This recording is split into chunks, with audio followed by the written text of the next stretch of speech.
আমার এলাকাত আইও গান গাইও না কিছু কম টাকা রাখতো। এই সময় মাত্র 25 না 30,000 টাকা দিয়া এই সময় 1 লাখ টাকা দিয়া গান করে। ওই আমার সাইডে দিছে, আচ্ছা ভাই আপনি যেহেতু আমার আইনজীবী গাইলাই। আর আজকে আমি এমপি হয়েছি, আমার ভাইটা আইছে। আজকে আমার একটা বিশ্বাস, এমন ভাবে গান গাইব কলজাটার মধ্যে পানি দিয়ে দিব একবারে। আমার পর্যটন নগরী বানাইতে চাই আমি মাধবপুর সোনারঘাটে। আমি নেত্রীরে বলছি, জননেত্রী শেখ হাসিনারে, যে চাপো যে আমার 24টা চা বাগান আছে, আমার 2টা রিজার্ভ ফরেস্ট আছে, আমার স্থলবন্দর আছে, আমার বর্ডার আছে, আমার কিসের কম আছে? মাধবপুর আপনারা জানেন কিনা সবচেয়ে ধনী উপজেলার একটা, 100টার মতো ইন্ডাস্ট্রি আছে।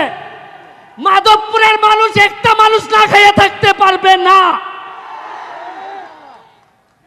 আমি চা বাগানগুলা 3টা চা বাগানে বেতন হয় না, আমি 2.5 লাখ টাকার চাল পাঠাইছি। কইছি যে বেতন না হইলে আমি এমপি দিমু। আমার এমপি যদি ভাত খায় তাহলে আমার শ্রমিকরা ভাত খাবে। আপনারা এখানে সাইফোর্স কোচিং, সাইফোর্স লিমিটেড, এখানে ম্যাডাম আমাদের মাঝে উপস্থিত হয়েছেন। আমি ছোটবেলায় ওনার ছাত্র ছিলাম। IELTS, টোফেল, স্পোকেন ইংলিশ ওনাদের আন্ডারে করছি। উনি আমাদের পুরা 23টা ইউনিয়নে কোনো ছাত্রছাত্রী যাতে ইংলিশে ফেল না করে এই জন্য সকল শিক্ষকদেরকে ট্রেনিংয়ের ব্যবস্থা করতেছেন। উনি আমাদের মাঝে উপস্থিত আছেন, ওনার জন্য একটা হাততালি আমি আশা করি। আমি কম্পিউটারের ব্যবস্থা করতেছি বাচ্চাদের জন্য, প্রতিটা স্কুলে মাল্টিমিডিয়া ব্যবস্থা করতেছি।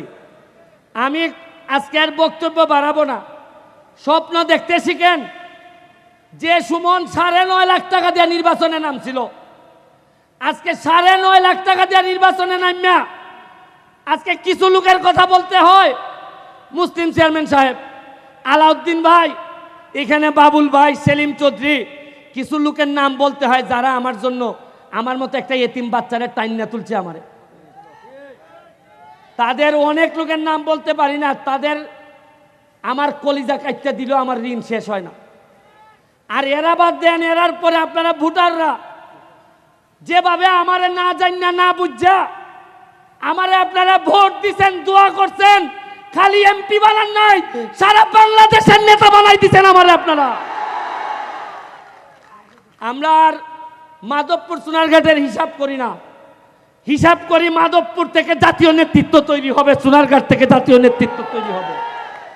1 লাখ গাছ আনতেছি, আম গাছ। কত খাইবাই আম?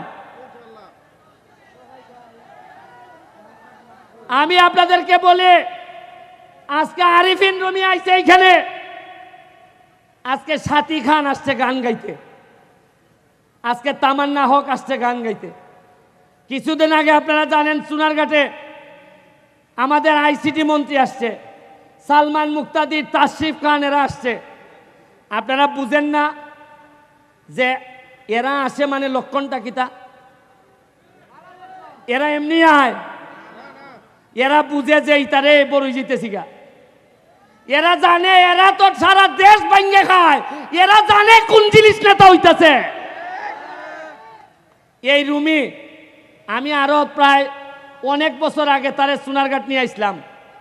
এই সময় আমি তার আইনজীবী ছিলাম, একটা মামলাত পড়ছিল।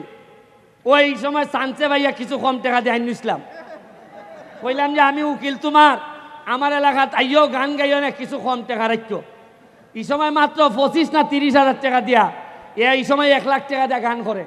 ওই আমার সাইডে দিছে, আচ্ছা ভাই আপনি যেহেতু আমার আইনজীবী গাইলাই, এই ছোট না।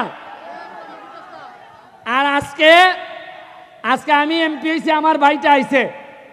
আজকে আমার একটা বিশ্বাস, এমন ভাবে গান গাইব কলজাটার মধ্যে পানি দিয়ে দিব একবারে। আমরা রে ভাই মহাসড়কে যাইতেছি, মাধবপুর সোনারঘাট মহাসড়কে যাবে, 6 লেন হইতেছে। আপনাদের যে ইন্ডাস্ট্রিয়ালাইজেশন হয়েছে, সাথে যদি আমি পর্যটন নগরী করতে পারি, মনে রাখেন মৃদু অন্তত পুরো আমেরিকা না পারি, মধ্যপ্রাচ্য বানাইয়া চাইলে দিব আমি মাধবপুর সোনারঘাট। আমার কোন লোক 5 লাখ টাকা দিয়ে সৌদি যাওয়ান লাগতো না, 5 লাখ টাকা দিয়ে কুয়েত যাওয়ান লাগতো না। ইখানে বইয়া আপনারা দেখেন 1 বছর সময় দেন কিতা